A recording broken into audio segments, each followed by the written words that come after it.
नमस्कार, मैं करिश्मा सिंह और आप देख रहे हैं सी ग्लोब न्यूज। बिहार के विशेष राज्य की दर्जे की मांग को लेकर अब कांग्रेस आंदोलन करेगी। आंदोलन की शुरुआत 12 अगस्त से होगी। प्रदेश अध्यक्ष राज्यसभा सांसद डॉक्टर अखिलेश प्रसाद सिंह ने कहा कि 12 अगस्त को सभी जिला मुख्यालयों पर वरिष्ठ कांग्रेस नेता संवाददाता सम्मेलन करेंगे।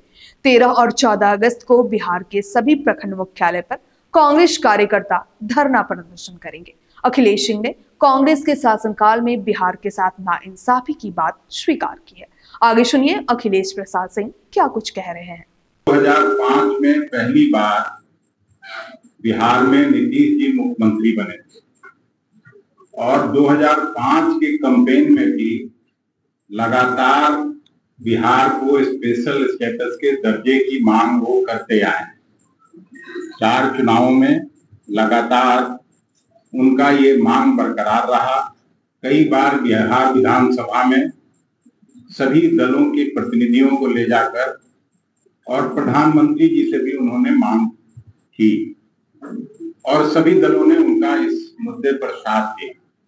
नीति आयोग का लगातार हर साल जो राज्यों का रिपोर्ट आता है उसको भी अगर ठीक ढंग से देखा जाए तो बिहार हमेशा से पिछड़ता जा रहा है। जो बिहार, हम अभी अपने बजट भाषण में भी इस इशू को उठाए थे और इस डिमांड को प्रेस करके मैं कहा था कि बिहार एक तो हमेशा से सुखाड़ और बाढ़ की समस्या से ग्रसित है, दूसरा सबसे पीछे छूटा हुआ राज्य हो गया। सभी मानकों पर, चाहे वो स्वास्थ्य का मानक हो, शिक्षा का मानक हो, इंडस्ट्रियलाइजेशन का मानक हो, सभी बड़े राज्यों में 28वें स्थान पर, एकाध अगर छोड़ दीजिए तो 27वें स्थान पर है। और जिस तरह से भारत सरकार ने ये मांग खारिज की, ये कह के कि बिहार उस पैरामीटर पर नहीं आता है। मैं उस दिन भी कहा था कि कोई भगवान, अल्लाह और क्राइस्ट तो मानक बनाते नहीं है, मानक तो अपना सरकार बनाती है। मानक कई बार पैरामीटर उसको चेंज करके जब करना होता है तो किया जाता है। तो बिहार के मामले में ऐसा क्यों हो रहा है? इसलिए बिहार कांग्रेस ने फैसला किया और कल भी हम लोग इंडिया गठबंधन के सभी लोगों ने हाउस जाने के पहले इस इशू को उठाए थे। राष्ट्रीय जनता दल, माले और कांग्रेस के सभी हम साथी वहां इस इशू को उठाए थे और हम आज आपके बीच ये घोषणा करते हैं कि प्रदेश भर में इस विशेष दर्जे को लेकर चरणबद्ध आंदोलन बिहार कांग्रेस करने जा रही है। 12 अगस्त को प्रदेश के वरिष्ठ नेतागण सभी जिला मुख्यालय में प्रेस वार्ता करेंगे। 13 और 14 अगस्त को सुविधा अनुसार सभी प्रखंड मुख्यालयों पर विशेष राज्य के दर्जे को लेकर धरना कार्यक्रम होगा। इस कार्यक्रम में जिला प्रभारी, विधायक, पूर्व विधायक, पूर्व प्रत्याशी, प्रदेश डेलीगेट, एआईसीसी डेलीगेट अपने अपने प्रखंड के कार्यक्रम में उपस्थित होंगे। द्वितीय चरण में जिला स्तरीय एवं तृतीय चरण में प्रदेश स्तरीय कार्यक्रम होगा।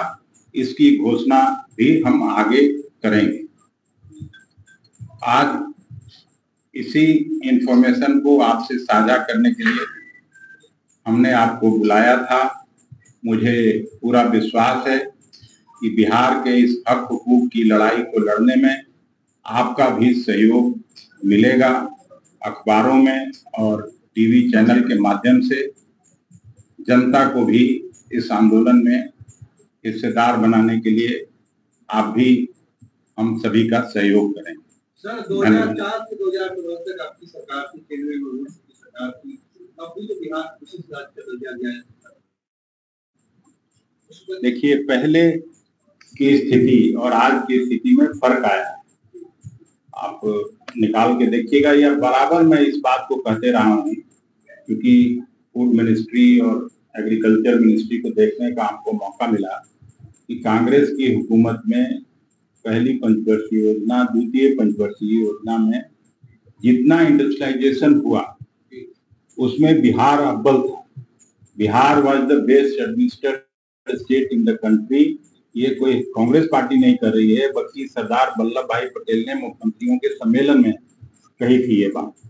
और सारा जितना हटिया का कारखाना हो, बोकारो का कारखाना हो, सिंदरी का कारखाना हो, कांटी थर्मल हो, बेगूसराय का जो रिफाइनरी का कारखाना हो, सब तो उसी समय हुआ। और प्रायः सभी जिलों में उस समय चीनी मिल, शकील साहब के जिले में जूट मिल इतना बड़ा, उस इलाके से कितना जाता था बंगाल में और पूरे देश में। तो उस समय ऐसी स्थिति नहीं थी। धीरे धीरे बिहार पिछड़ते गया, उसके बाद ये मांग उठना स्वाभाविक था। हम जरूर 2004 से लेके 14 तक तो रहे ही, लेकिन उस समय भी ये रेल का 3-3 कारखाना लगा था। लेकिन उसके बाद हम लोग प्रधानमंत्री भाषण सुना, जिसमें बिहार की बोली लगाई जा रही थी 10,000 करोड़, 20,000 करोड़, 50,000 करोड़, देखिए हम 1,25,000 करोड़। और ये बात उठी ही तब जब बिहार का झारखंड से अलगाव हुआ और सारा मिनरल वेल्थ झारखंड में चला गया। उस समय भी अगर ठीक से आपको याद होगा, उस समय के तत्कालीन गृह मंत्री एल.के. आडवाणी जी ने जब बंटवारा का प्रस्ताव पेश हुआ था लोकसभा में, तो उन्होंने 1,80,000 करोड़ की पैकेज की घोषणा की थी, जिस समय मैं 2000 के विधानसभा में काम करता था। आप लोग अभी भी निकाल के देख लीजिए कि हरी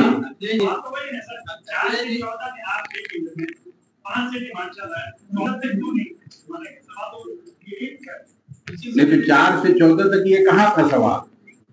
आप उसी समय का तो बात मैं बोल रहा हूँ, जिस समय बंटवारा हुआ था उस समय अटल बिहारी वाजपेयी जी के साथ गृह मंत्री जी थे एल.के. आडवाणी जी, और उन्होंने घोषणा किया था 1,80,000 करोड़ का पैकेज देने की बात कही थी। बिहार को हरियाणा और पंजाब बनाने की बात कही गई थी, लेकिन कुछ हुआ नहीं।